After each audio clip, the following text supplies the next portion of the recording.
Bacaan liturgi Selasa 1 April 2025, Hari Biasa Pekan Prapaskah keempat. Bacaan dari Nubuat Yehezkiel. Kata Nabi, seorang malaikat membawa aku ke pintu bait suci, dan sungguh ada air keluar dari bawah ambang pintu bait suci itu dan mengalir menuju ke timur. Sebab bait suci juga menghadap ke timur.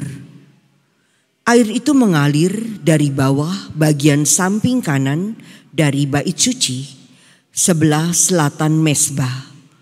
Lalu malaikat itu menuntun aku keluar melalui pintu gerbang utara, dan dibawanya aku berkeliling dari luar menuju pintu gerbang yang menghadap ke timur. Sungguh, air itu membual dari sebelah selatan. Lalu malaikat itu pergi ke arah timur dan memegang tali pengukur di tangannya. Ia mengukur 1000 hasta dan menyuruh aku masuk dalam air itu. Dalamnya sampai di pergelangan kaki.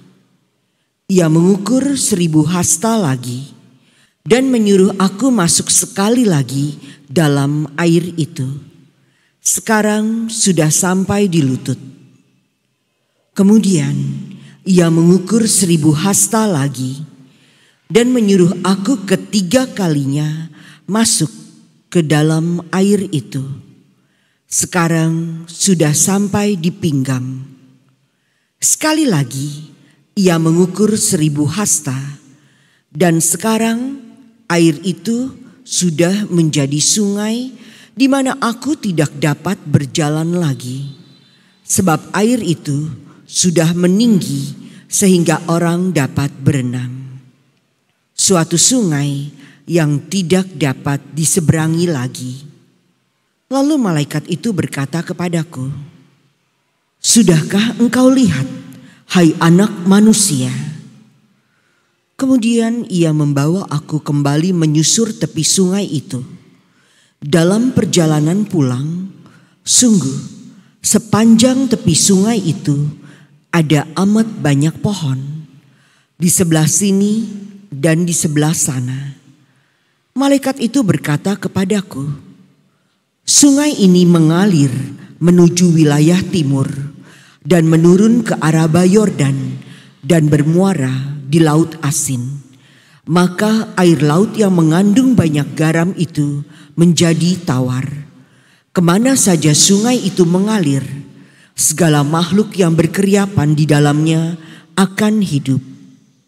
Ikan-ikan akan menjadi sangat banyak, sebab kemana saja air itu sampai, air laut di situ menjadi tawar. Dan kemana saja sungai itu mengalir, semua yang ada di sana hidup.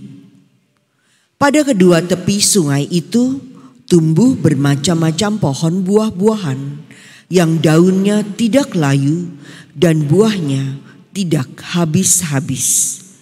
Tiap bulan ada lagi buahnya yang baru, sebab pohon-pohon itu mendapat air dari tempat kudus.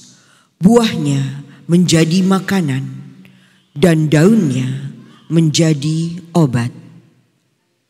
Demikianlah sabda Tuhan. Syukur kepada Allah.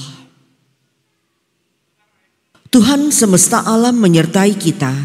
Kota benteng kita ialah Allah Yakub. Tuhan semesta alam menyertai kita. Kota benteng kita ialah Allah Yakub. Allah itu bagi kita tempat perlindungan dan kekuatan.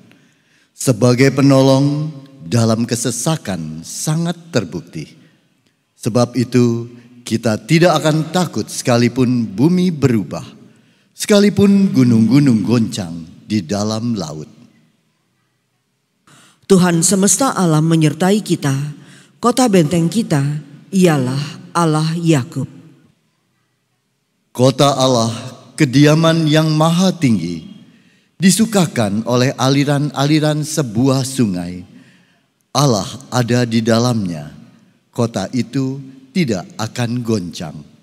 Allah akan menolongnya menjelang pagi. Tuhan semesta alam menyertai kita, kota benteng kita ialah Allah Yakub.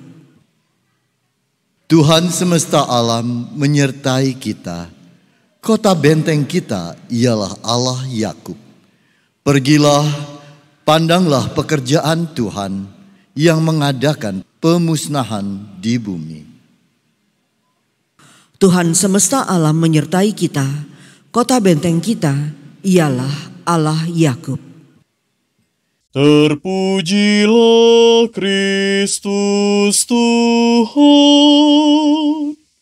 Sang Raja kemuliaan kekal. Ciptakanlah hati yang murni dalam diriku, ya Allah.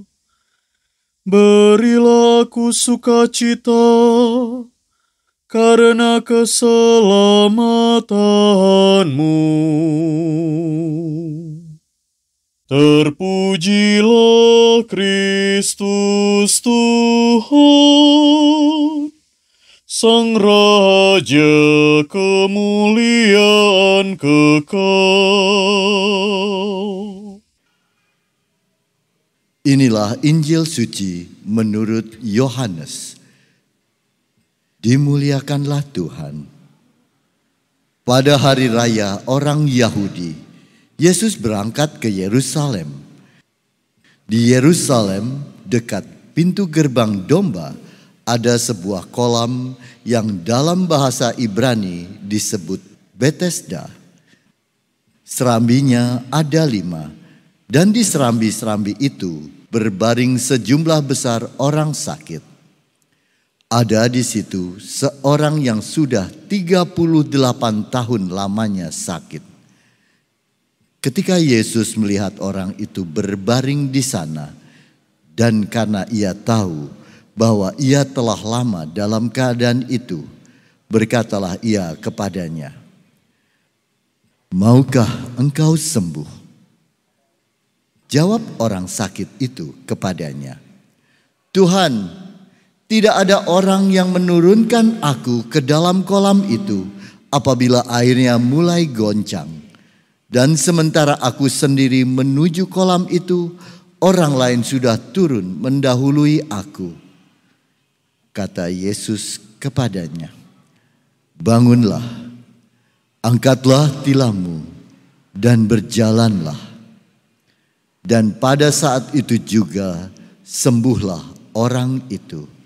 Lalu ia mengangkat tilamnya dan berjalan. Tetapi hari itu hari Sabat. Karena itu orang-orang Yahudi berkata kepada orang yang baru sembuh itu, "Hari ini hari Sabat, dan tidak boleh engkau memikul tilammu." Akan tetapi ia menjawab mereka, "Orang yang telah menyembuhkan aku, dia yang mengatakan kepadaku, angkatlah tilammu dan berjalanlah." Mereka bertanya kepadanya, "Siapakah orang itu yang berkata kepadamu, angkatlah tilammu dan berjalanlah?" Tetapi orang yang baru sembuh itu tidak tahu siapa orang itu, sebab Yesus telah menghilang ke tengah-tengah orang banyak di tempat itu. Kemudian ketika bertemu dengan dia dalam bait Allah, Yesus berkata kepadanya, "Engkau telah sembuh. Jangan berbuat dosa lagi, supaya padamu jangan terjadi yang lebih buruk." Orang itu keluar lalu menceritakan kepada orang-orang Yahudi bahwa Yesuslah yang telah menyembuhkan dia. Dan karena itu orang-orang Yahudi berusaha menganiaya Yesus karena ia melakukan hal-hal itu pada hari Sabat. Demikianlah sabda Tuhan. Terpujilah Kristus.